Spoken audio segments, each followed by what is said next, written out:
चलिए आप लोग गाना सुनिए और आनंद लीजिए गाने का। ये हमारे बात आनंद लेते रहिए। हमें अच्छा चलो ठीक है, आप चलिए ठीक। अब बोलिए।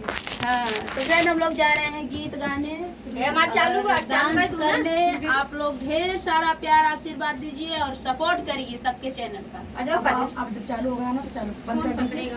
चलिए कोई बात नहीं, गावत ना चालू करो। बंद करिए बंद करिए। बंद हो गया, हो गया। अरे कहाँ बंद हो गया? हाँ, बंद हमको तो ऐसे चलिए चालू करें।